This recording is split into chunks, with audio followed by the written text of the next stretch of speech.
whatever you know as world is not going to be the same. Because of that, whatever you built as you, based on the world you know as the world, because the world you know as the world has melted down, the you know as you will also melt down. Because much of the you know as you is built on the world you know as the world. Because the world you know as the world is melting down, the you know as you will also melt down.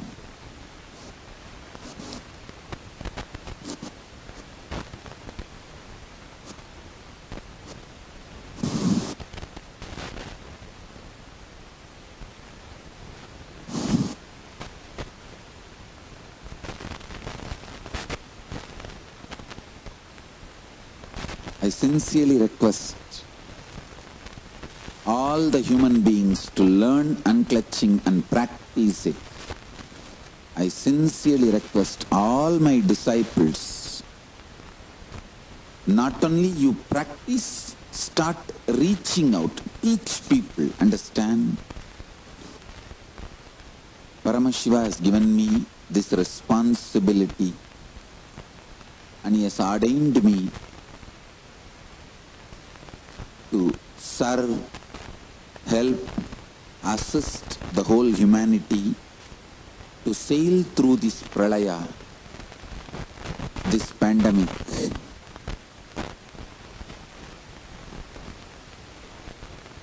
I am doing this work as much as I can as humble service to my gurus, Paramashiva, Guru Parampara.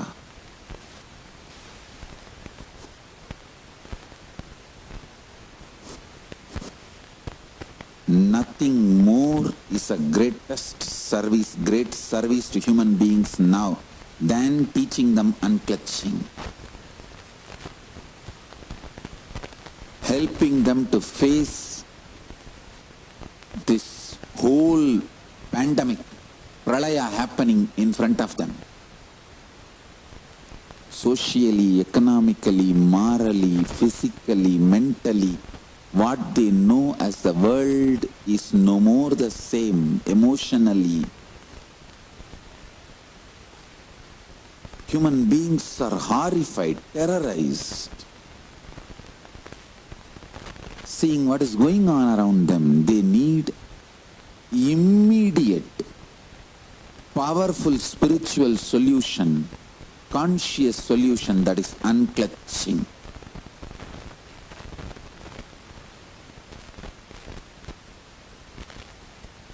That will absolutely heal everyone inside and outside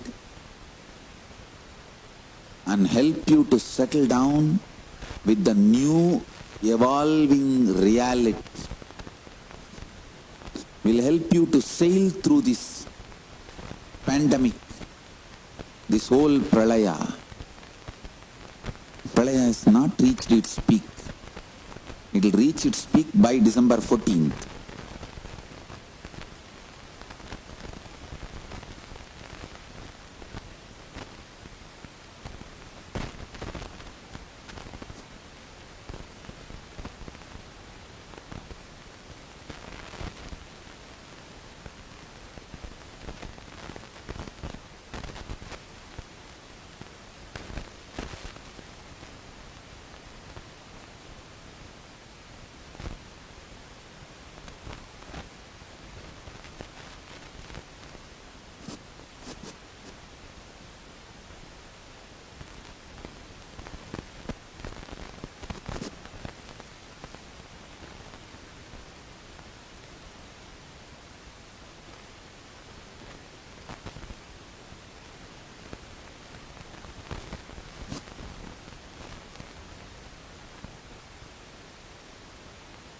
Let's help.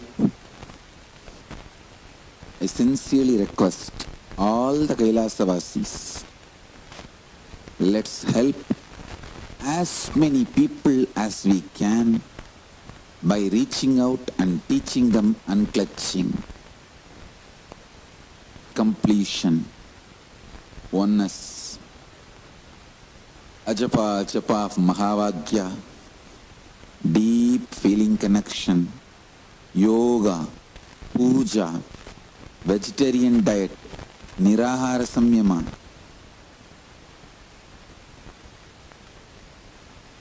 Let's save humanity by serving the humanity, by teaching unclutching, Nirvikalpa Samadhi. I wanted to repeat this like parrots for next few more days.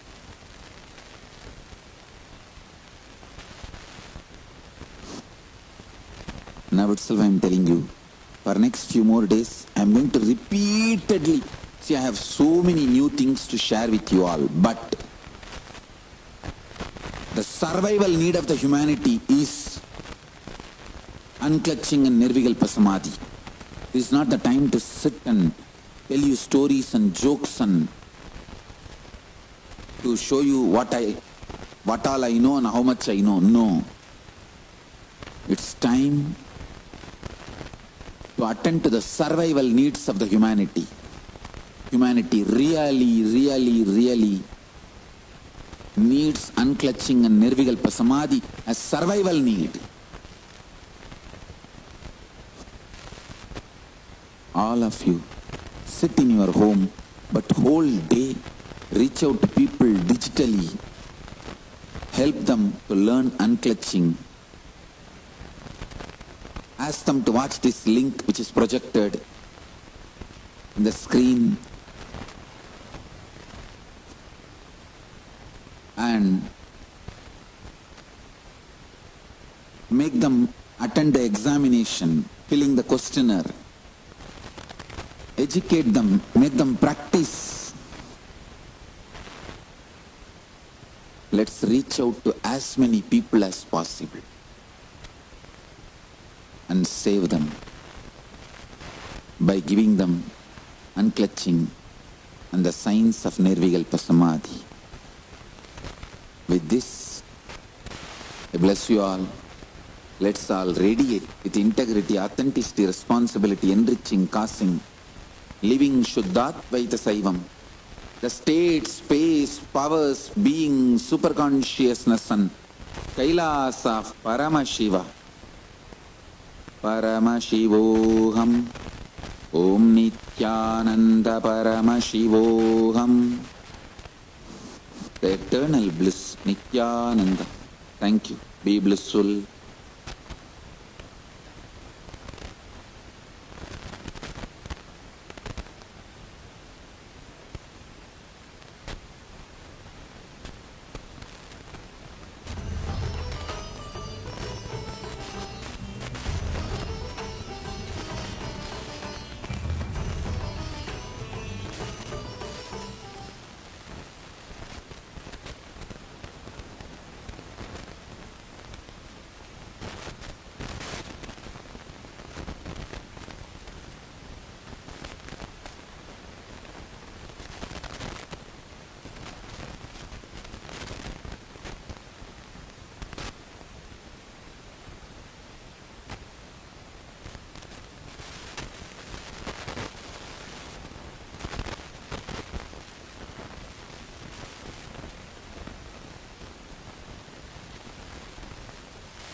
Because he is good, he has so much. Hindu God, good, spiritual, social.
His Divine Holiness was birthed by his predecessors of enlightened masters, great rishis, munis, siddhas, who predicted and recognized His Divine Holiness, Bhagwan Nityananda Paramashivam, as an incarnation of Paramashiva, as per the science of incarnation described in Hinduism. From his first Chaturmasya at the age of 3 in the year 1980 until the age of 16 in the year 1994, the Supreme Pontiff was trained for the revival of Kailasa. He began reviving Kailasa from the age of 16 after the coronation on the 25th May 1994.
He's wearing a grey jacket. His name is Boris.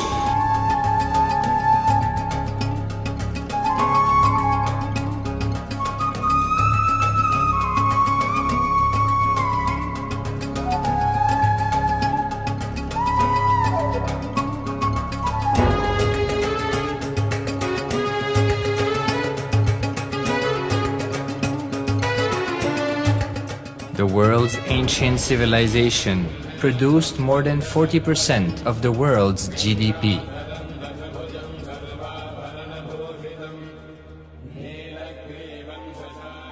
Purpose of life is to experience oneness with the ultimate reality, Paramashiva, life exists on the planet Earth for last 40 billion years and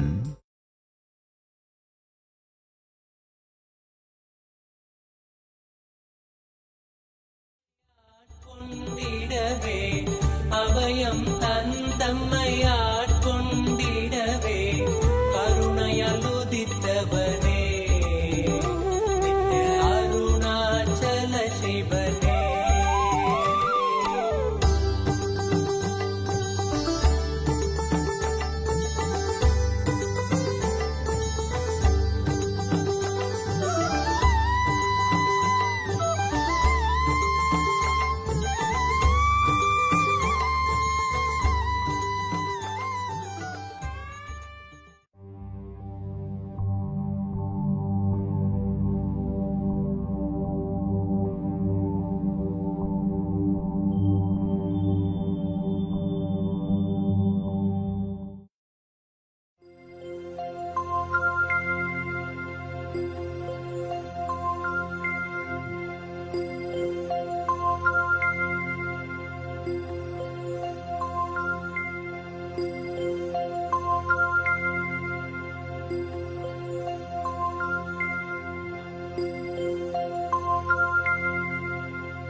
கரம் தாங்கி நித்யன் யுகம் காக்க வந்தான், வரம் தந்து எம்மை வளம் காண செய்தான்.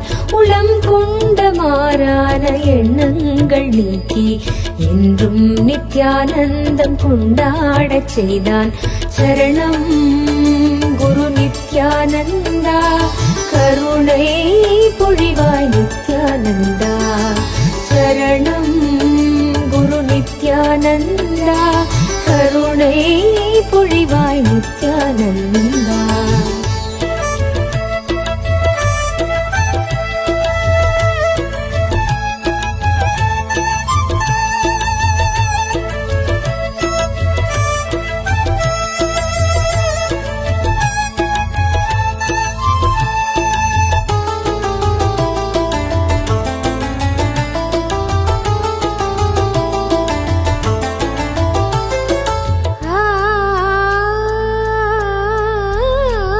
மலர்விக்கும் மாற்றங்கள் எந்நாளும் வாழ்வில் செயலாக்கும் சீற்றம் எனும் சக்தி தன்னை மகிழ்வோடு நித்யன் விதை செய்து ஏற்றும் உயர் வாழ்வுதான் கல்பதரு தரிசன நேரம்.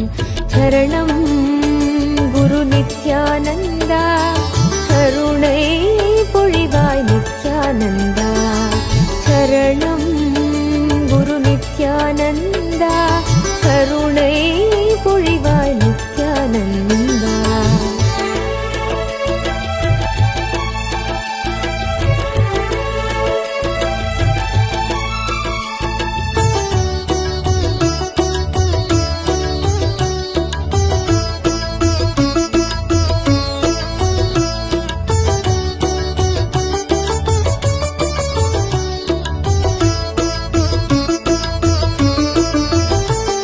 யுகம் தோறும் மாறாதவை யாவையும் நாம் உணர்வாலே ஏற்கும் உயர் புத்தி தந்து. யுகம் தோறும் மாறாதவை யாவையும் நாம் உணர்வாலே ஏற்கும் உயர் புத்தி தம்மை இனம் கண்டு கொண்டு இறை வாழ்வு காணும். இனம் கண்டு கொண்டு இறை வாழ்வு காணும் நிறைவான காலம் கல்பதரு தரிசன நேரம் நிறைவான காலம் கல்பதரு தரிசன நேரம் சரணம் குரு நித்யானந்தா கருணை பொழிவாய் நித்யானந்தா சரணம் குரு நித்யானந்தா கருணை பொழிவாய் Nithyananda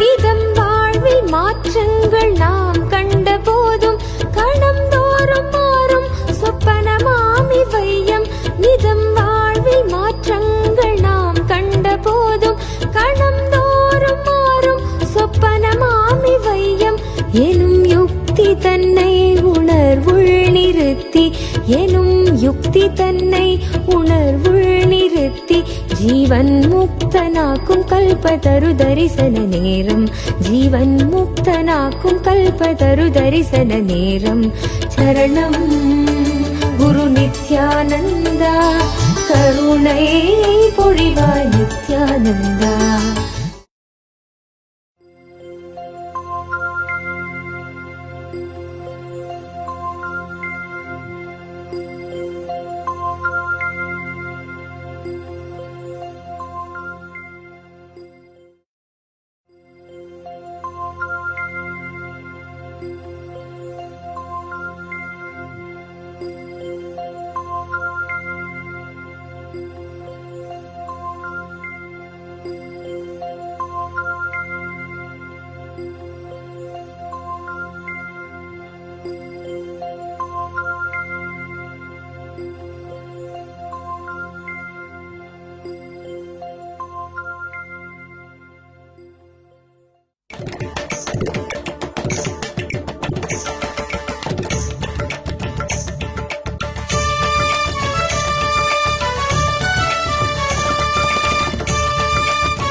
ನಿತ್ಯಪುರೀಶ್ವರ Nithyananda ನಿತ್ಯಪುರೀಶ್ವರ Nithyananda Nithyananda Nithyananda Nithyananda Nithyananda ನಿತ್ಯಪುರೀಶ್ವರ Nithyananda ನಿತ್ಯಪುರೀಶ್ವರ Nithyananda Nithyananda Nithyananda Nithyananda Nithyananda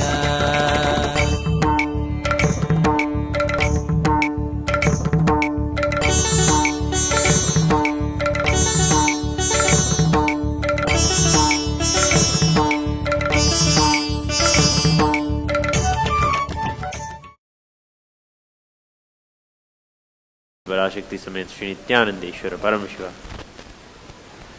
Before we begin the rituals for today, let us prepare ourselves to receive the darshan of Paramashiva. Please sit straight with your head, neck and spine in a straight line.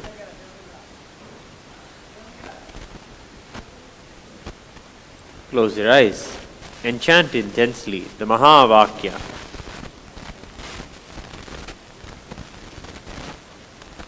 Om Nityananda Paramashivoham.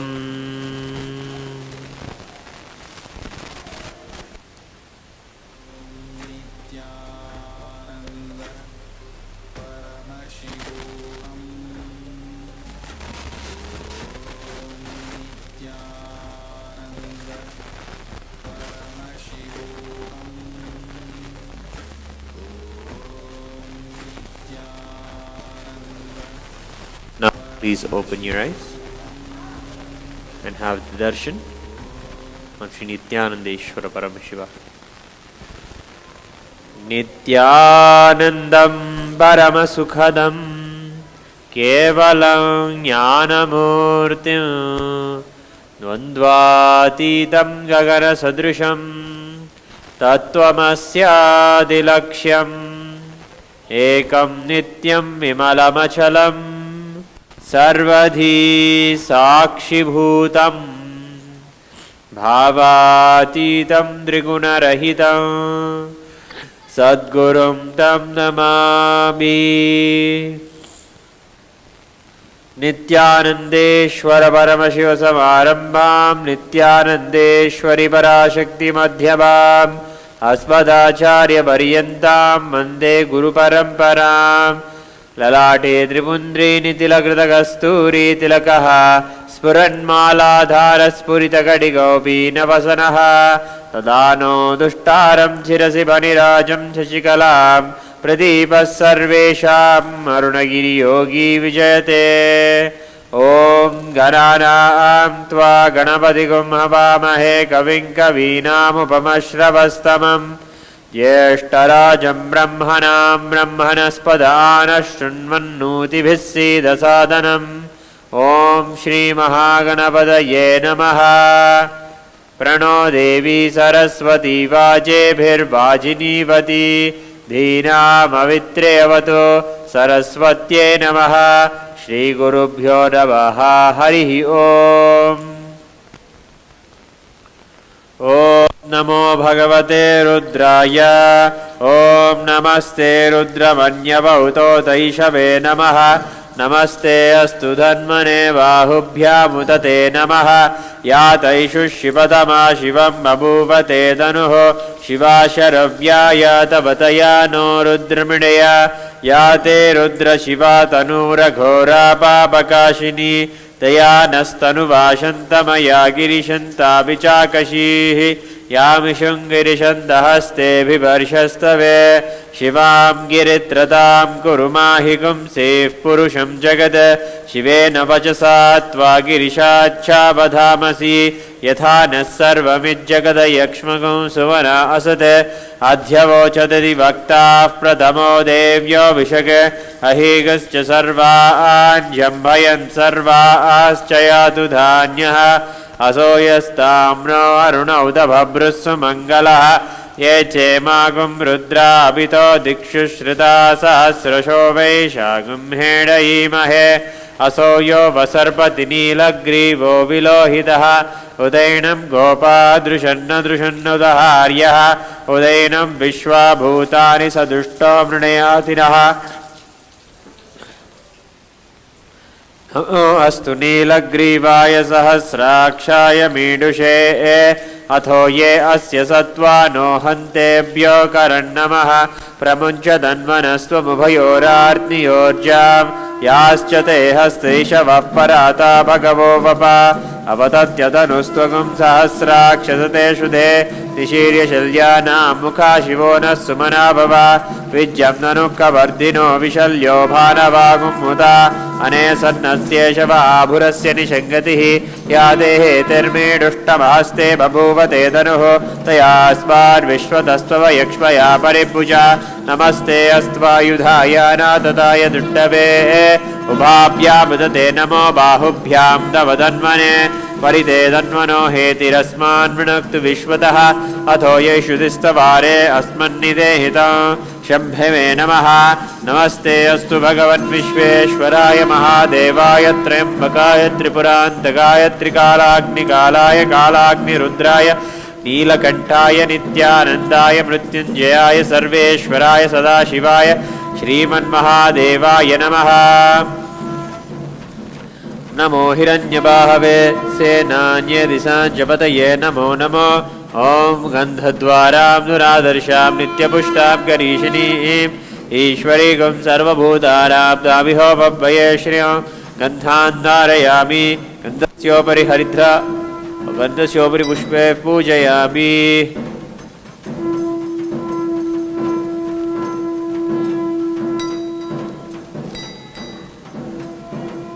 Om धूरसिधूरधूर्वन्तं धूर्वतयोऽस्मान् धूर्वदिदं धूर्वयं मेयं धूर्वामहान् Shri नित्यानन्देश्वरी Parashakti समेत श्री नित्यानन्देश्वर परमेश्वराय नमः। धूपमाग्रापयामि।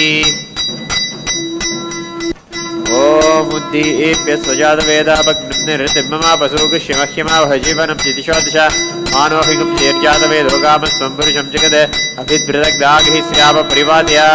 नित्यानन्देश्वरी पराशक्ति समेत श्री नित्यानन्देश्वर परमेश्वराय नमः। दीपं दर्शयामि। ओम अमृते अमृतोद्भवे अमृतवर्षिणी अमृतं श्रावे श्रावे स्वाहा। श्री नित्यानन्देश्वरी पराशक्ति समेत श्री नित्यानन्देश्वर परमेश्वराय नमः। अमृतं महानैवेद्यं निवेदयामि। ओम सोमो वाये तस्य राज्यम् तत्ते यो राजासन् राज्यो वा सोमेन यजते देवसुवा मेधानि अभिगुंसि भवन्ति एतावन्तो वै देवानागुं सवाः त एवास्मै समान् प्रयच्छन्ति तेन पुनः सुमन्ते राज्याय देवसुराजा भवति। नित्यानन्देश्वरी पराशक्ति समेत श्री नित्यानन्देश्वर परमेश्वराय नमः। मंगलनीराजनं सन्दर्शयामि। रक्षां धारयामि।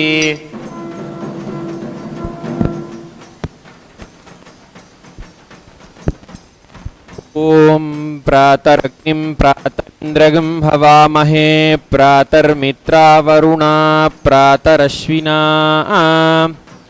प्रातर्भगं पूषणं ब्रह्मणस्पतिं प्रातः सोममुतरुद्रगं हुवेम प्रातर्जितं भगमुग्रगं हुवेम वयं पुत्रमदितेर्यो विधर्ता आध्रश्चिद्यं मन्यमानस्तुरश्चिद्राजा चिद्यं भगं भक्षीत्याह भगप्रणेतर्भगसत्यराधो भगेमान् धियमुदवददन्नः भगप्रणो जनयगोभिरश्वैर्भगप्रणृभिर्नृवन्तस्याम उतेदानीं भगवन्तस्यामोत प्रपित्व उत मध्ये अह्नाम् उतोदितामघवन् सूर्यस्य वयं देवानागं सुमतौ स्याम भग एव भगवागम् अस्तु देवास्तेन वयं भगवन्तस्याम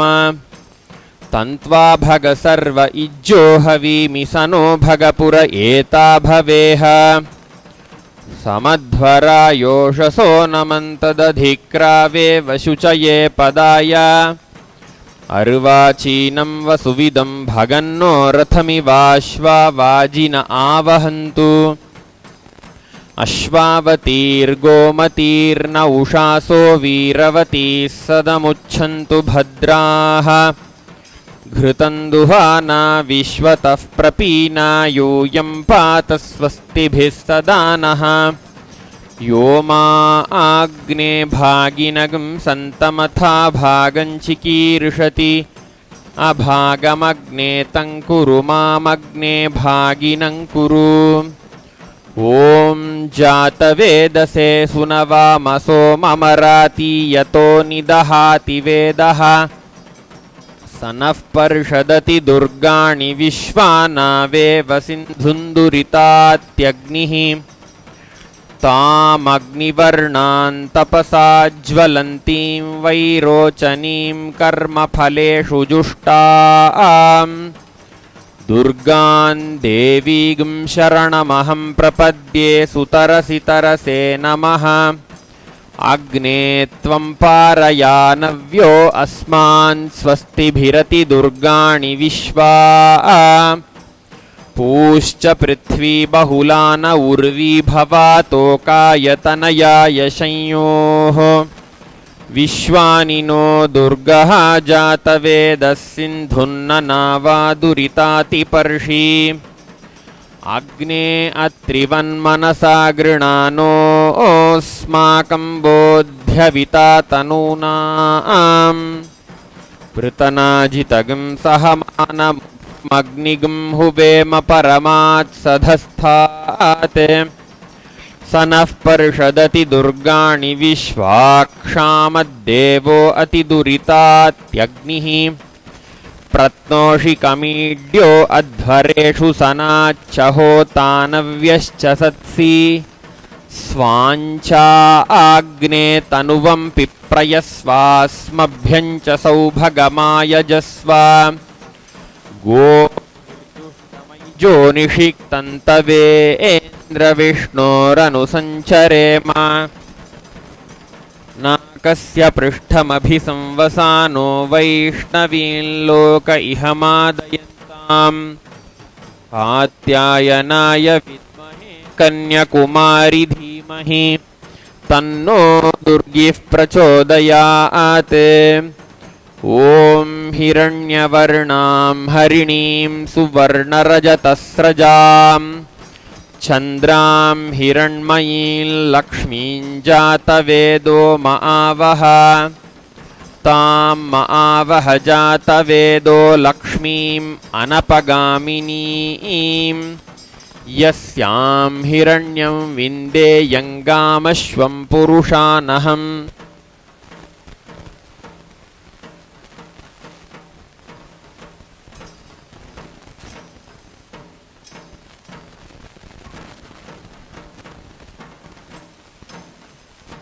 अश्वपूर्वां रथमध्यां हस्तिनादप्रबोधिनीं श्रियं देवीमुपह्वये श्रीर्मा देवीर्जुषतां कांसोऽस्मितां हिरण्यप्राकारामार्द्रां ज्वलन्तीं तृप्तां तर्पयन्तीं पद्मे स्थितां पद्मवर्णां तामिहोपह्वये श्रियं चन्द्रां प्रभासां यशसा ज्वलन्ती श्रियं लोके देवजुष्टामुदारां तां पद्मिनीमीं शरणमहं प्रपद्ये लक्ष्मीर्मे नश्यतां त्वां वृणे आदित्यवर्णे तपसोऽधिजातो वनस्पतिस्थव वृक्षोऽथ बिल्वः तस्य फलानि तपसानुदन्तु मायान्तरायाश्च बाह्या अलक्ष्मीः उपैतु मां देवसखः कीर्तिश्च मणिना सह प्रादुर्भूतोऽस्मि राष्ट्रेऽस्मिन् कीर्तिमृद्धिं ददातु मे क्षुत्पिपासामलां ज्येष्ठामलक्ष्मीर्नाशयाम्यहम् अभूतिमसमृद्धिं च सर्वान् निर्णुद मे गृहात् गन्धद्वारान्दुराधर्षान् नित्यपुष्टाङ्करीषिणीम् ईश्वरीगं सर्वभूतानां तामिहोपह्वये श्रियं चन्द्रां प्रभासां यशसा ज्वलन्ती श्रियं लोके देवजुष्टामुदारां तां पद्मिनीमीं शरणमहं प्रपद्ये लक्ष्मीर्मे नश्यतां त्वां वृणे आदित्यवर्णे तपसोऽधिजातो वनस्पतिस्थव वृक्षोऽथ बिल्वः तस्य फलानि तपसानुदन्तु मायान्तरायाश्च बाह्या अलक्ष्मीः उपैतु मां देवसखः कीर्तिश्च मणिना सह प्रादुर्भूतोऽस्मि राष्ट्रेऽस्मिन् कीर्तिमृद्धिं ददातु मे क्षुत्पिपासामलां ज्येष्ठामलक्ष्मीर्नाशयाम्यहम् अभूतिमसमृद्धिं च सर्वान् निर्णुद मे गृहात् गन्धद्वारान्दुराधर्षान् नित्यपुष्टाङ्करीषिणीम् ईश्वरीगं सर्वभूतानां तामिहोपह्वये श्रियं मनसः काममाकूतिं वाचः सत्यमशीमहि पशूनां रूपमन्नस्य मयि श्रीश्रयतां यशः कर्दमेन प्रजा भूता मयि सम्भव कर्दमा श्रियं वासय मे श्रियं वासय मे कुले मातरं पद्ममालिनीम् आपसृजन्तु स्निग्धानि चिक्लीतवसमे गृहे निच देवीं मातरगं श्रियं वासय मे कुले आर्द्रां पुष्करिणीं पुष्टिं सुवर्णां हेममालिनीं सूर्यां हिरण्मयीं लक्ष्मीं जातवेदो महावः आर्द्रां यः करिणी यष्टिं पिङ्गलां पद्ममालिनीं चन्द्रां हिरण्मयीं लक्ष्मीं जातवेदो महावः तां महावः जातवेदो लक्ष्मीमनपगामिनीं यस्यां हिरण्यं प्रभूतं गावो दास्योश्वान् विन्देयं पुरुषानहं महादेव्यै च विद्महे विष्णुपत्नी च धीमहि तन्नो लक्ष्मीः प्रचोदयात्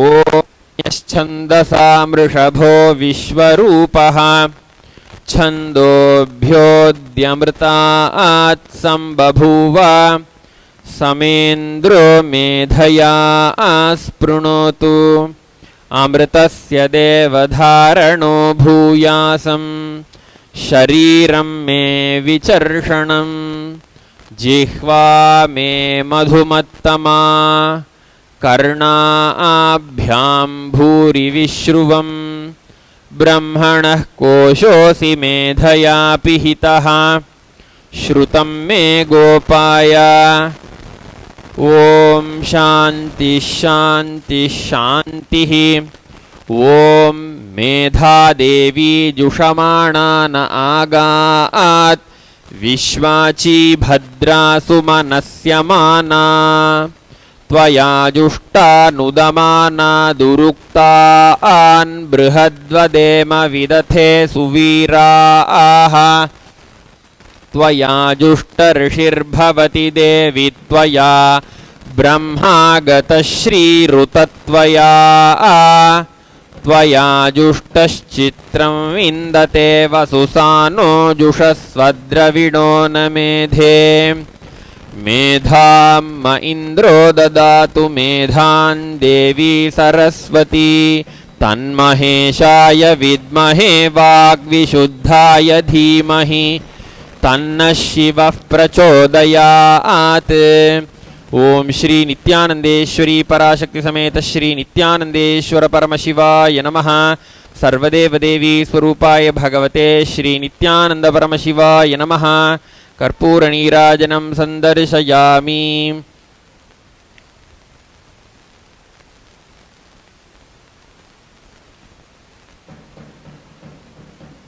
मेधां म इन्द्रो ददातु मेधां देवी सरस्वती मेधां मे अश्विना बुभावा धत्तां पुष्करस्रजा अप्सरासु च या मेधा गन्धर्वेषु च यन्मनः दैवीं मेधा सरस्वती सामां मेधा सुरभिर्जुषताग् स्वाहा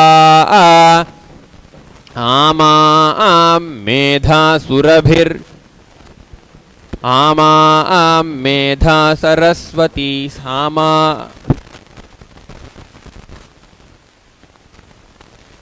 आमा मेधा सुरभिर्विश्वरूपा हिरण्यवर्णा जगती जगम्या ऊर्जस्वती पयसा पिन्वमाना सामां मेधा सुप्रतीकाजुषन्तां सहस्रशीर्षा पुरुषः सहस्राक्षः सहस्रपात् स भूमिं विश्वतो वृत्वा अत्यतिष्ठद्दशाङ्गुलं पुरुष ये वेदगं सर्वं यद्भूतं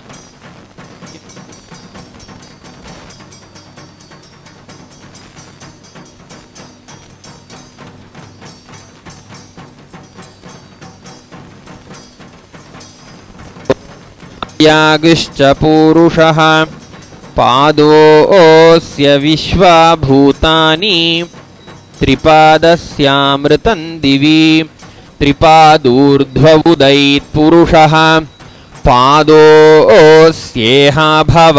पुनः ततो विश्वं व्यक्रामते शासनानशने अभि तस्माद्विराडजायत विराजो अधिपूरुषः स जातो अत्यरिच्यत पश्चाद्भूमिमथो पुरः यत्पुरुषेण हविषा देवा यज्ञमतन्वत वसन्तो अस्यासीदाज्यं ग्रीष्मयुध्मः शरद्धविः सप्तास्यासन् परिधयः त्रिसप्तसमिधः कृताः देवा यद्यज्ञन्तन्वानाः अबध्नन् पुरुषं पशुं तञ्यज्ञं बर्हिषि प्रौक्षन् पुरुषं जातमग्रतः तेन देवा अयजन्त साध्यार्षयश्च ये तस्माद्यज्ञात् सर्वहुतः संभृतं पृषदाज्यं पशुगस्तागिश्चक्रे वायव्यान् आरण्यान् ग्राम्याश्च ये तस्माद्यज्ञात् सर्वहुतः ऋचः सामानि जज्ञिरे छन्दागुंसि जज्ञिरे तस्मात्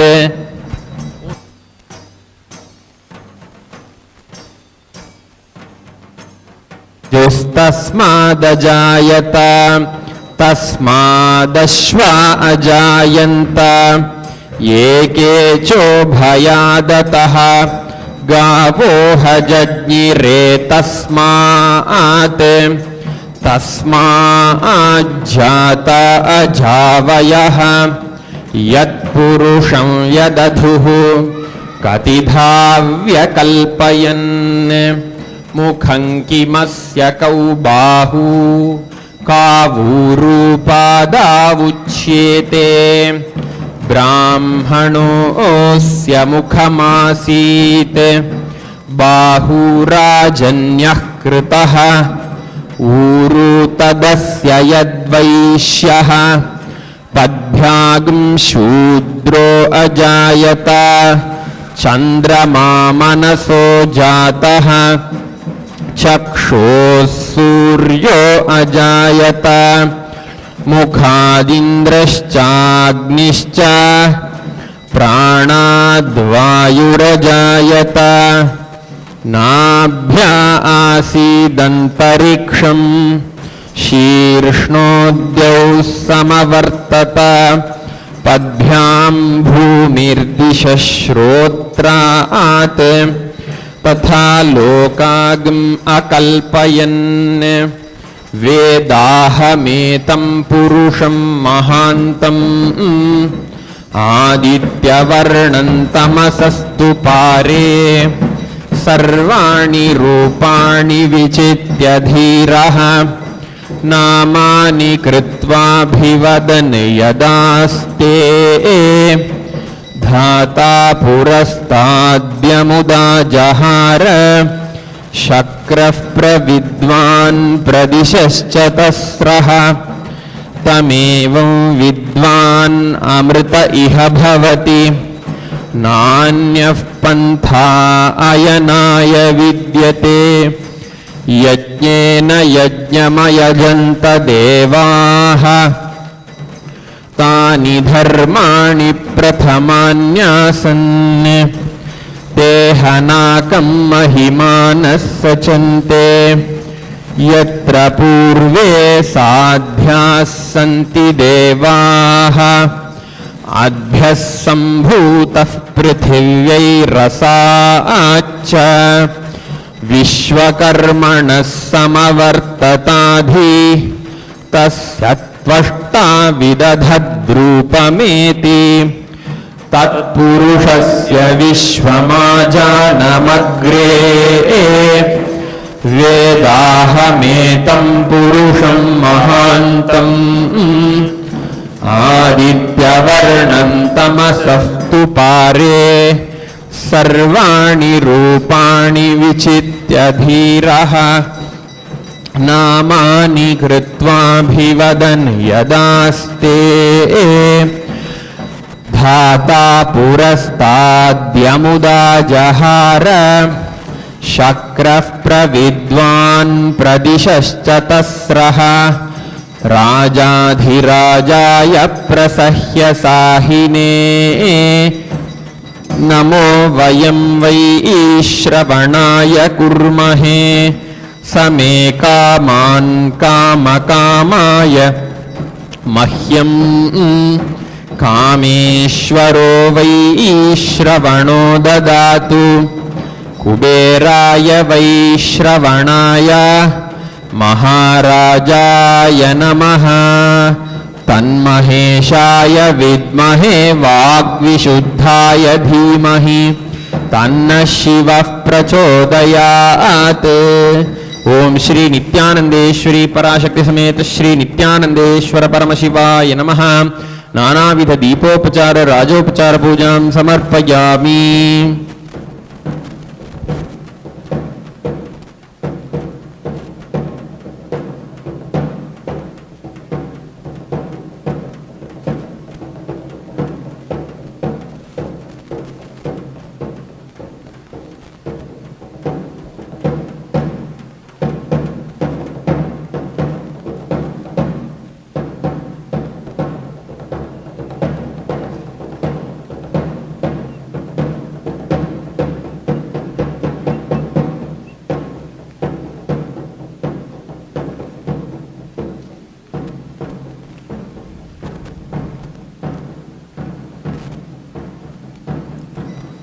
ओम धूरसि धूर्वधूर्वन्तं धूर्वतयोऽस्मान् धूर्वति तन्धूर्वयं वयं धूर्वामः। ओम श्री नित्यानंदेश्वरी पराशक्ति समेत श्री नित्यानंदेश्वर परमशिवाय नमः। धूपमाघ्रापयामि। ओम उद्दीप्य स्वजात वेदोपघ्नन् निरृतिं मम पशोगुश्च मह्यमावह जीवनं च दिशो दिशा मानो हिगुंसी जातवेदो गामश्वं पुरुषं जगत् अबिभ्रदग्न आगहि श्रिया मा परिपातय। ओम श्री नित्यानंदेश्वरी पराशक्ति समेत श्री नित्यानंदेश्वर परमशिवाय नमः। एकहारती दीपं संदर्शयामि। ओम मधुवातारतायते मधुक्षरन्ति सिन्धवः माध्वीर्नः सन्तोषधीः मधुनक्तमुतोषसि मधुमत्पार्थिवगं रजः मधुद्यौरस्तु नः पिता मधुमान्नो वनस्पतिर्मधुमागम् अस्तु सूर्यः माध्वीर्गावो भवन्तु नः मधु मधु मधु। ओम श्री नित्यानंदेश्वरी पराशक्ति समेत श्री नित्यानंदेश्वर परमशिवाय नमः। नैवेद्यं निवेदयामि। ओम तन्महेशाय विद्महे वाग्विशुद्धाय धीमहि तन्नः शिवः प्रचोदयात्। ओम श्री नित्यानंदेश्वरी पराशक्ति समेत श्री नित्यानंदेश्वर परमशिवाय नमः। सर्वदेव देवी स्वरूपाय भगवते श्री नित्यानंद परमशिवाय नमः। कर्पूर नीराजनं संदर्शयामि। रक्षां धारयामि।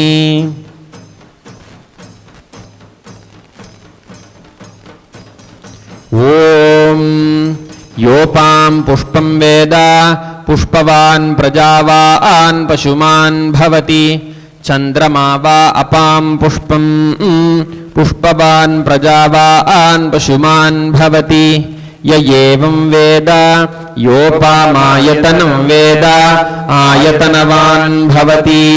ओम तद्ब्रह्मा ओम तद्वायुः ओम तदात्मा ओम तत्सत्यम् ओम तत्सर्वम् ओम तत्पुरोर्नमः।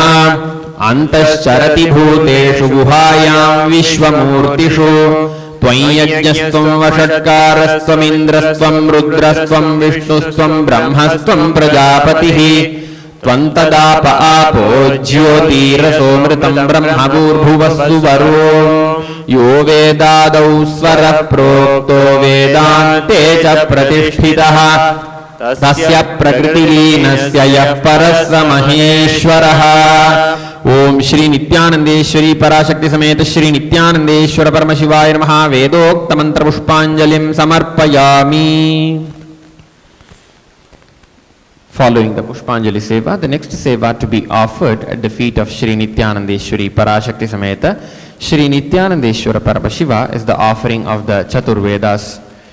Devadevottama Devata Sarvabhauma Akhilanda Koti Brahmanda Nayaka Shri Nityanandeshwari Parashakti Sameta Shri Nityanandeshwara Paramashiva Chaturveda Priya Chaturvedamavadharaya Harihi Om Agnini Purohitam Yajnasya Devam Ritwijam Hotaram Ratnadhatamam Harihi Om Ishetvorjetva Vayavasthopayavastha Devo Vassavita Prarpayatu Shreshthatamaya Karmane Harihi Om Agna Ayahi Vitaye Grinano Havyadataye Nihota Satsi Barhishi Harihi Om Shanno Devi Rabhishtaya Apo Bhavantu Pitaye Shanyo Rabhisravantu Naha Harihi Om. The next seva to be offered at the feet of Shri Nityanandeshwari Parashakti Sameta Shri Nityanandeshwara Paramashiva is the offering of the Agama Shloka. Devadevottama Devata Sarvabhauma Akhilanda Koti Brahmanda Nayaka Shri Nityanandeshwari Parashakti Sameta Shri Nityanandeshwara Paramashiva Agama Priya Agama Shlokam Avadharaya Ati Kautuhala Vishta Pritchasye Tachrinu Priye Yanme Netrantare Vanhihi Yadvamritamanuttamam. The next seva to be offered at the feet of Shri Nityanandeshwari Parashakti Sameta Shri Nityanandeshwara Paramashiva is the offering of the stotras.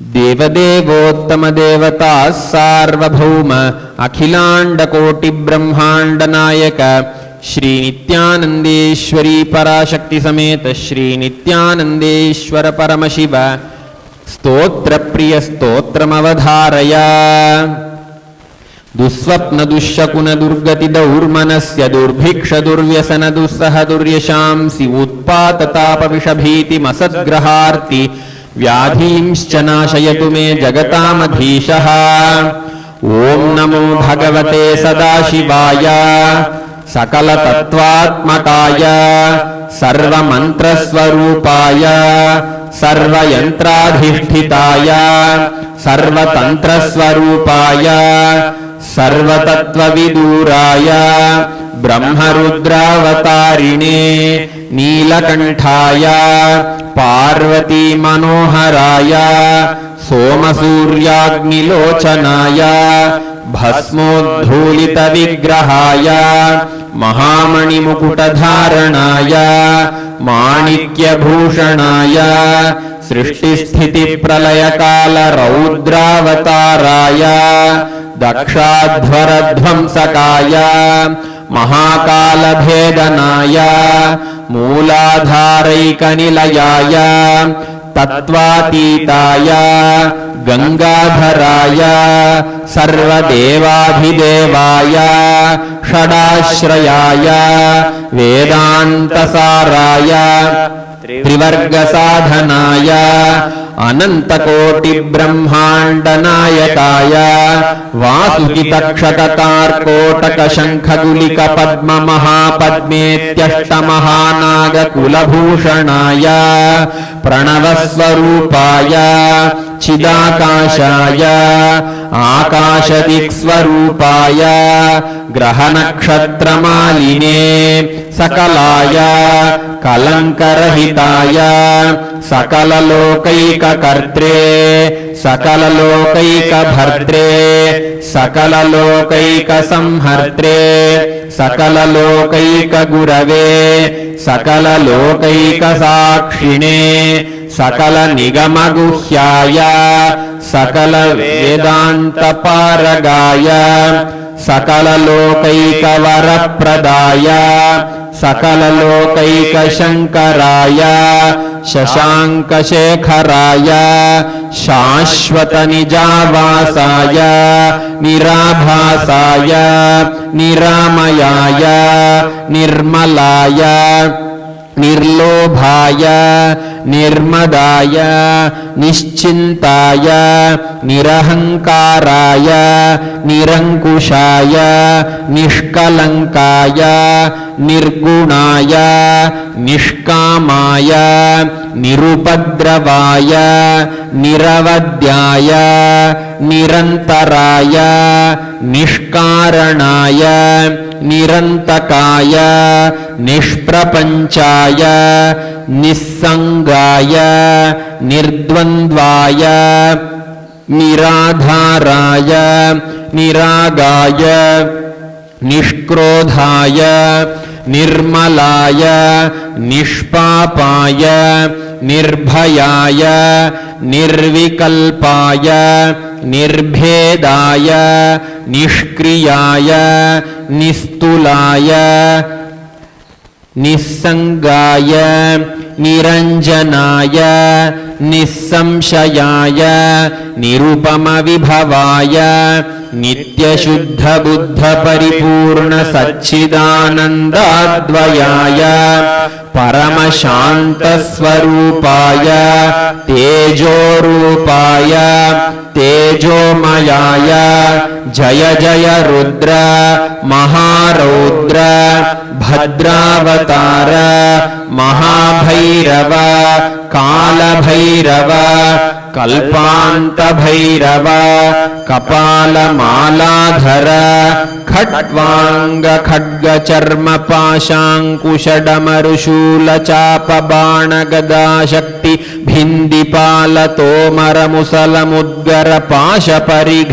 भुषुण्डीशतघ्नीचक्राद्यायुधभीषणकर सहस्रमुखदंष्ट्राकरालवदन विकटाट्टहास विस्फारित ब्रह्माण्डमण्डल नागेन्द्रकुण्डल नागेन्द्रहार नागेन्द्रवलय नागेन्द्रचर्मधर Mrityunjay त्र्यम्बक Tripurantaka विश्वरूप विरूपाक्ष विश्वेश्वर वृषभवाहन विश्वतोमुख सर्वतो रक्ष रक्ष मां ज्वल ज्वल महामृत्युम् अपमृत्युभयं नाशय नाशय चोरभयम् उत्सादय उत्सादय विषसर्पभयं शमय शमय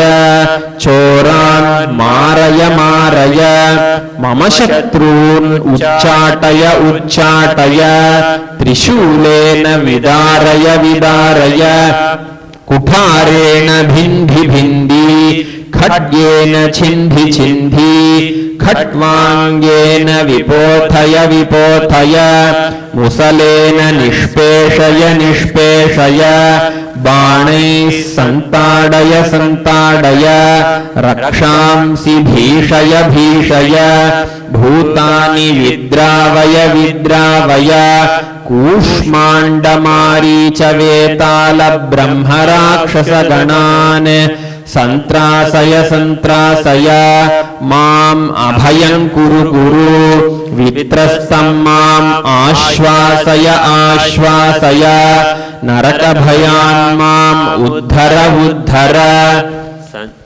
सञ्जीवय सञ्जीवय क्षुत्रिभ्यां माम् आप्यायय आप्यायय दुःखातुरं माम् आनन्दय आनन्दय शिवकवचेन मामाच्छादय आच्छादय मृत्युंजय त्र्यंबक सदाशिव नमस्ते नमस्ते।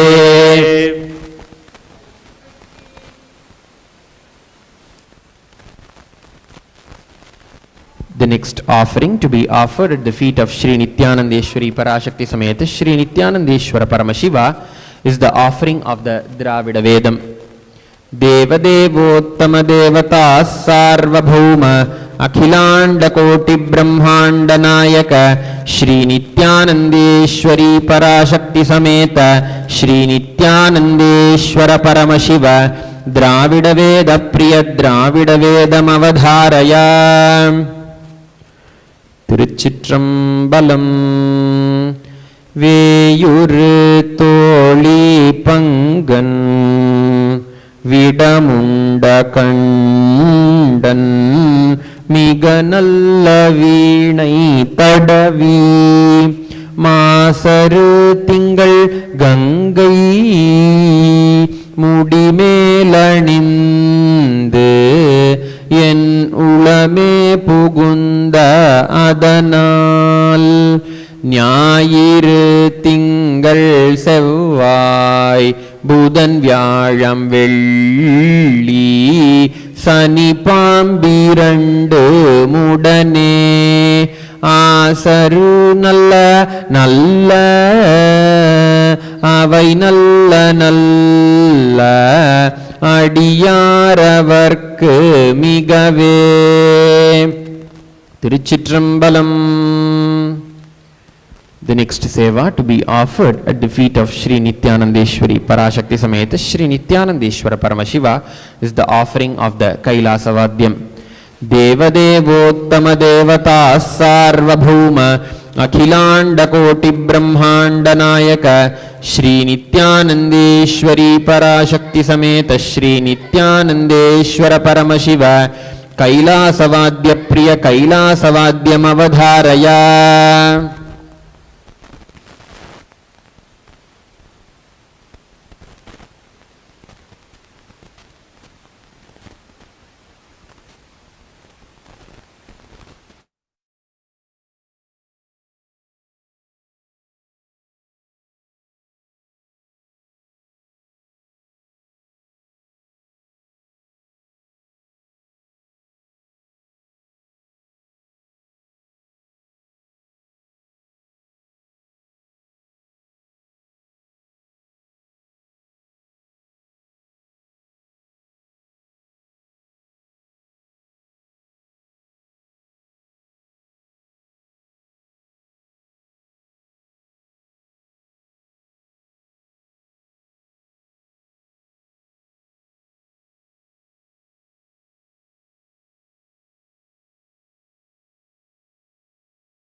The next seva to be offered at the feet of Shri Nityanandeshwari Parashakti Sameta Shri Nityanandeshwara Paramashiva is the offering of the Paramashiva Shakti Avishkarana Seva, the manifestation of the Shaktis of Paramashiva.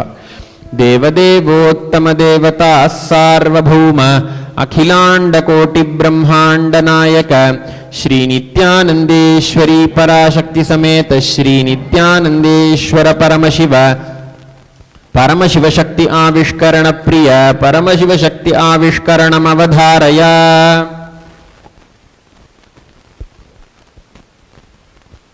Nityanandam, as part of today's Uttamattama Seva, we are offering this Paramashiva Shakti Avishkarana, the manifestation of powers. Today's manifestation is consciousness or matter, which will be offered towards Shri Nityanandeshwari Parashakti Sameda Shri Nityanandeshwari Paramashiva and by our beloved Guru Bhagavan Shri Nityananda Paramashiva. Before entering into this demonstration and offering of this power manifestation signs, few words of how His Divine Holiness brought this into existence, and this science has become reality in everybody, and we are able to manifest this power.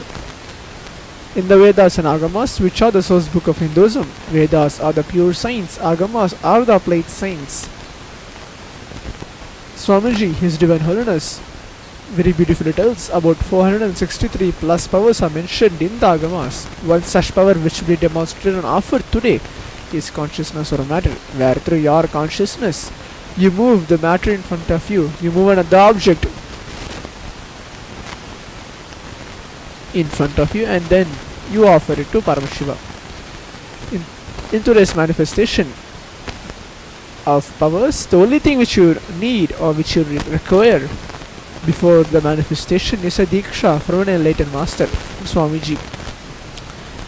Swamiji, he has a solid experience and Atma Pramana inside himself, where when he was 12, he experienced the first Samadhi experience inside him, where he was able to see the 360-degree vision. His third eye was awakened and he was able to see everywhere, above him, below him, in front of him, behind him. That is the time when he experienced the state space of enlightenment within himself, and he manifested the powers of Paramashiva. With that glimpse of, or with this intense solid experience within himself, he transmits the energy to his disciples and to all of us, and we are, as a Sakshi Pramana, as a science, as an evidence of his experience within him, that we are able to manifest this power.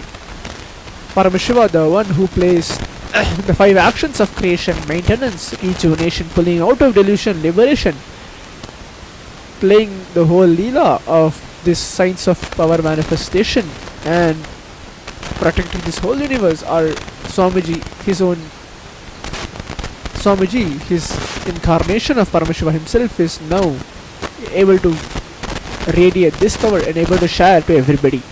Swamiji very beautifully tells that I am not here to prove that I am God, I am here to prove that all of you are God. So that's why when we manifest power, we know that we are Paramashiva, not alone Swamiji is Paramashiva. So now let us all get into the space of oneness, where we connect with Swamiji, remember him in our third eye, and have the cognize that Swamiji, you and me are one and the same, and manifest the power by chanting the Mahavakya.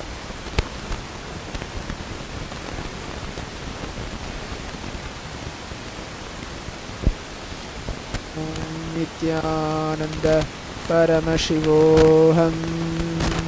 Om Nityananda Paramashivoham. Om Nityananda Paramashivoham. Om Nityananda Paramashivoham. Om Nityananda Paramashivoham. Om Nityananda Paramashivoham. Om Nityananda Paramashivoham. Om Nityananda Paramashivoham. Om Nityananda Paramashivoham. Om Nityananda Om Nityananda Paramashivoham. With the grace of blessings of our beloved Guru Bhagavan Shri Nityananda Paramashivam, we offer this manifestation of powers towards Shri Nityanandeshwari Parashakti Sameda Shri Nityanandeshwari Paramashiva as part of today's Uttamattama Seva. Thank you, Nityananda. देवदेवोत्तमं देवताः सार्वभौमम् अखिलाण्डकोटिब्रह्माण्डनायकं श्रीनित्यानन्देश्वरी पराशक्तिसमेतं श्रीनित्यानन्देश्वर परमशिवम् अष्टपुष्पैरभ्यर्च्य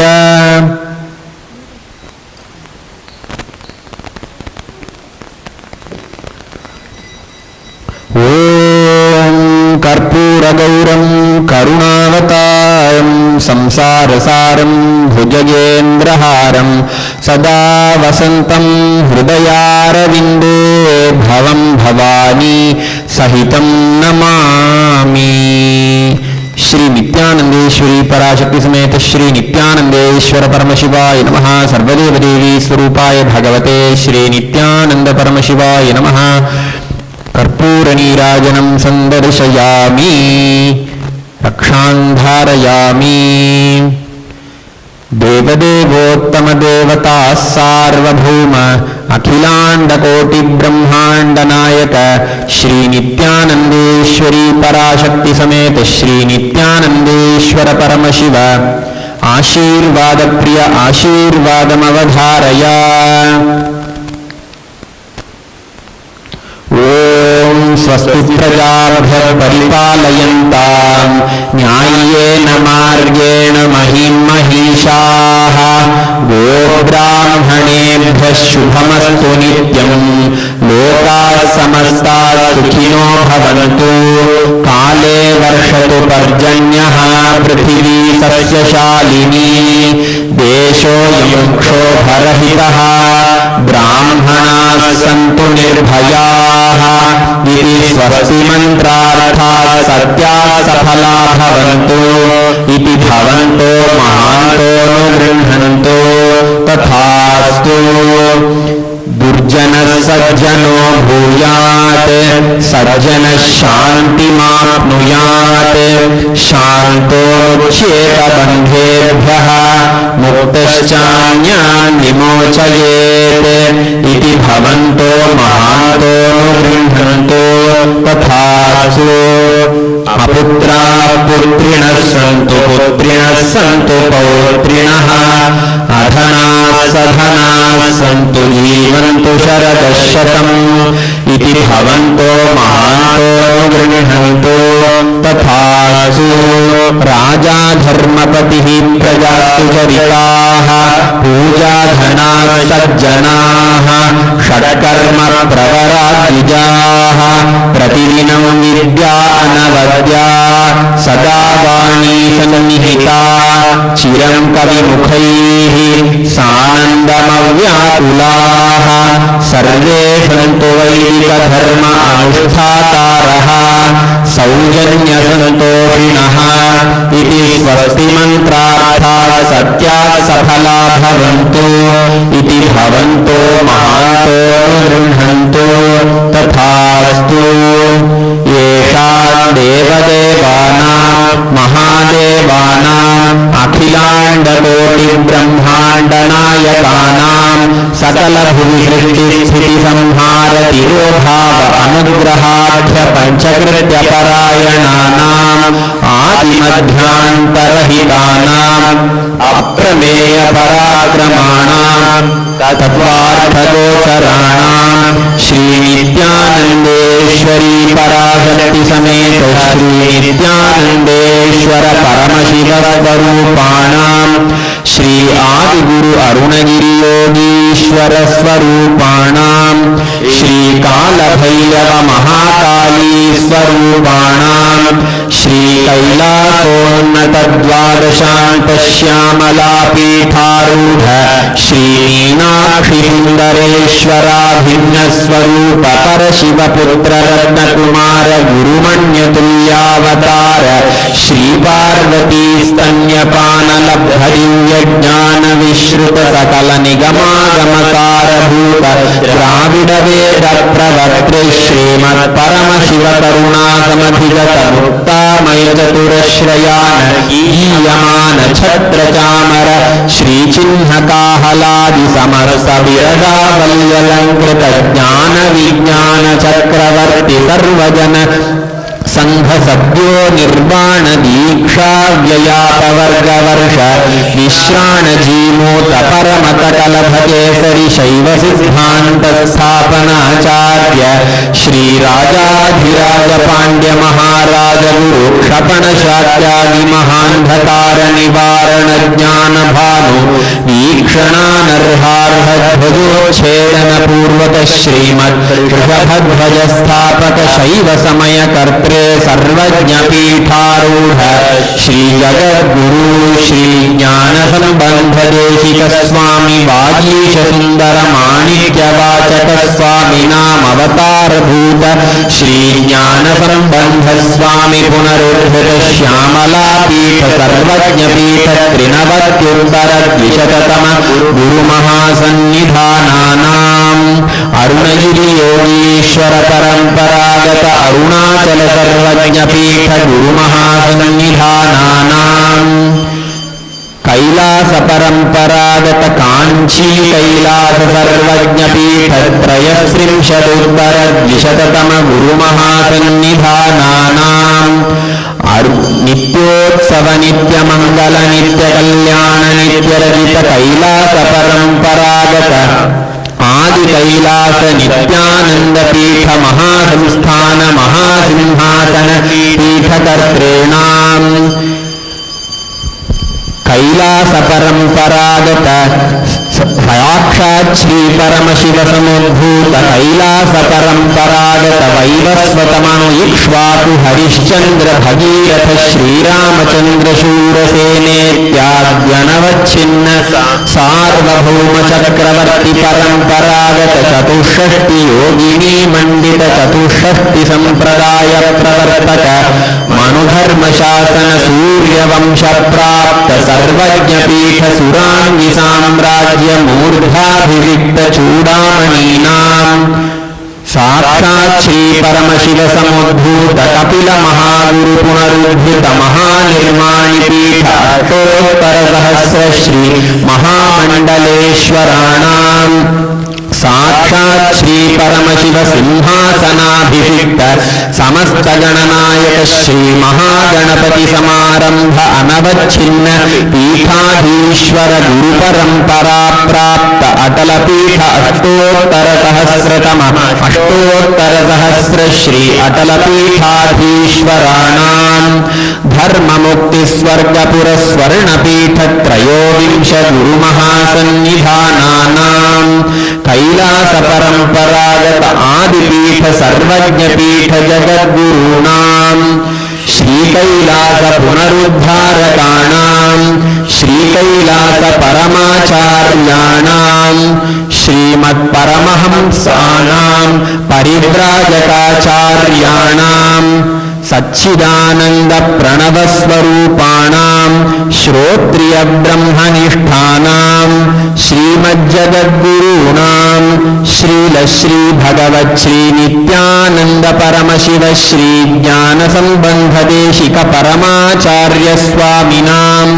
पादारविन्दयोः भक्ति सिद्धिः समेषां सहकुटुम्बानां सकलैश्वर्य प्राप्तिः गुरुकृपा कटाक्ष सिद्धिः क्षेमस्थैर्य वीर्य विजय आयुरारोग्य ऐश्वर्याणाम् अभिवृद्धिः अरोग दृढगात्रता सिद्धिः आचन्द्रार्क वंशाभिवृद्धिः धर्मार्थ काम मोक्ष चतुर्विध फलपुरुषार्थ सिद्धिः सर्वेषां मनसा चिन्तित सत्कार्यानुकूल सिद्धिः सर्वदेव देवी स्वरूपस्य भगवत् श्री नित्यानंद परमशिवस्य पादारविन्दयोः अचञ्चला भक्ति सिद्धिः भगवत् श्री नित्यानंद परमशिव प्रसादेन सकुटुम्बस्य ज्ञान वैराग्य जीवन मुक्ति प्राप्तिश्च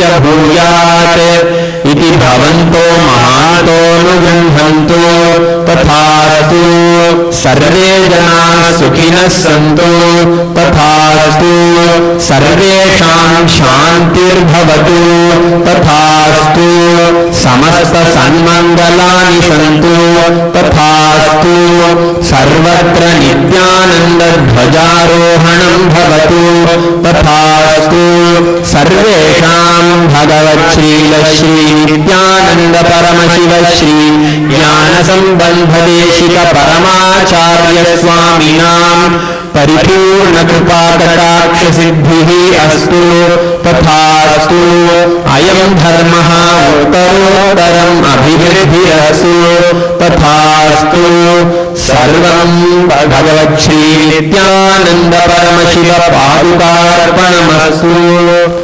ओम नित्यानंदम् मंगलं कल्पवृक्षाय मंगलं ज्ञानदायिने सदाशिवाय श्रीनित्यानन्देश्वराय मंगलम्। मंगलं श्रीविद्याम्बायै मंगलं कामदायिन्यै सर्वमंगलदात्री नित्यानन्देश्वर्यै मंगलम्। मंगलं गुरुदेवाय मोक्षमूलाय मंगलम्। परावतार नित्यानन्दाय गुरवे मंगलम्। मूलमन्त्रं यथाशक्ति जप्त्वा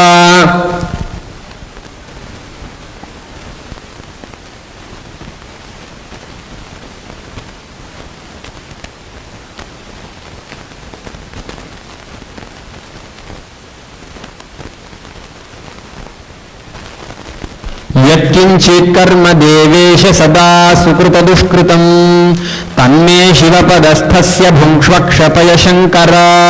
शिवो दाता शिवो भोक्ता शिवः सर्वम् इदं जगत्। शिवो यजति सर्वत्र यः शिवः सोऽहमेव तु। ॐ पूर्णमदः पूर्णमिदं पूर्णात् पूर्णमुदच्यते पूर्णस्य पूर्णमादाय पूर्णमेवावशिष्यते।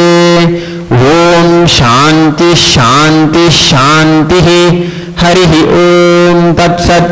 सर्वं भगवच्छ्री नित्यानंद परमशिव पादुकार्पणमस्तु। ओम नित्यानंदम्।